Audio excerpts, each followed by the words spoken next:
Hi, everybody. It's Amalia, founder of S.T.E.M Braids and Beyond, and I decided to do a 10-part series and talking about 10 mind-blowing facts about the S.T.E.M gap because I really want to get the information out and into the hands of the people who can make the difference in the change in the S.T.E.M gap. And that doesn't necessarily mean the government or any institution.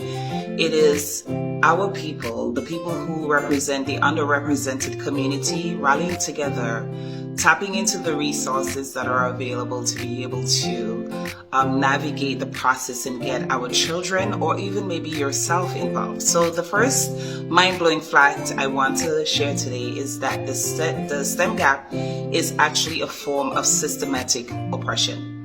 I recently was looking at a comedian share her perspective on S.T.E.M and including the word STEAM, and she was making what would be considered stereotype jokes about who should be allowed in S.T.E.M.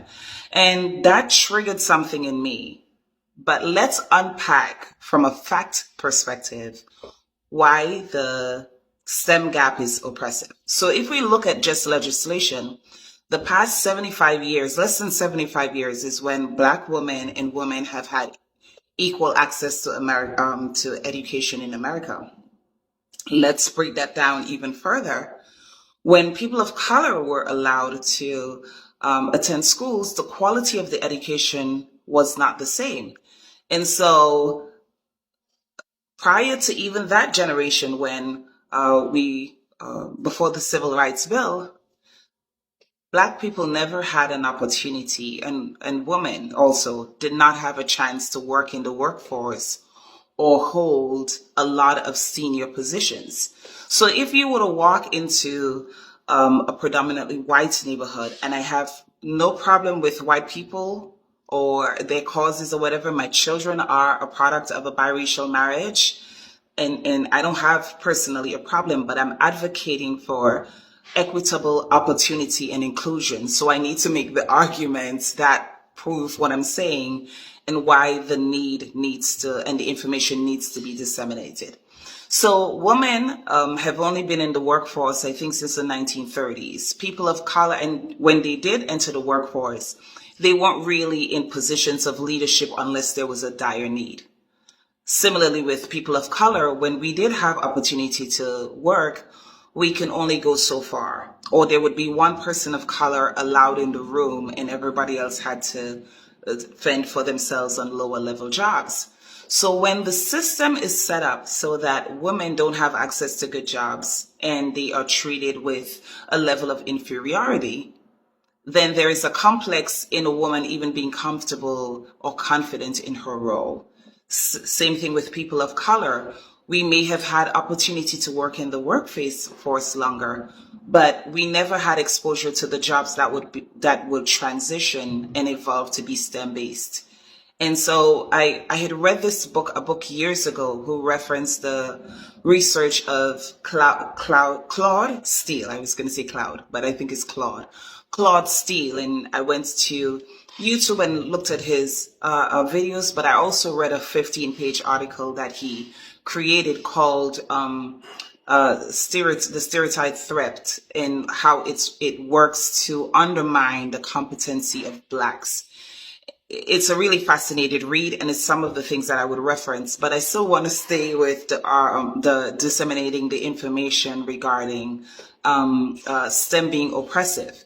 And so when the system that was put in place was oppressive against Blacks, not giving us equal opportunity to access to education, low investments in the school, and children being placed in environments where the teachers weren't even academically supportive. One of the things Claude says is that it creates a psychological impact where the child becomes disinterested and doesn't perform at its highest level of performance. One of the things his study also says is that whenever a child was given a test, a Black child was given a test, they underperformed because the word test was in there. Whenever the word diagnostic or assessment was used, the child performed on par with every other race. So The oppression is so systemic that even if and when resources are poured in for STEM activities, I actually heard this from someone who runs a STEM program. Children of color treat it like a board game or a card game or a fun activity. They don't identify with the opportunity that STEM gives.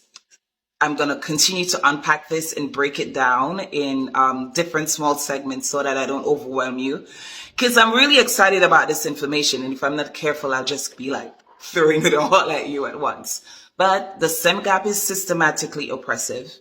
Your children are capable of doing STEM work, and that's why I use braid theory as a way into breaking down STEM concepts and STEM confidence. And so if you haven't already, please subscribe to my channel or follow. And if you have it, if you can, post a comment, please share. My Kickstarter is live right now. So if you can, please go over and follow it. When I have 1,000 followers, I will launch the Kickstarter, which is going to be a STEM virtual academy that would allow you to access more in-depth information and activities that can help you develop your own STEM gift. So you can know your STEM gift, and your children's STEM gift. So you can figure out what path should my child be on.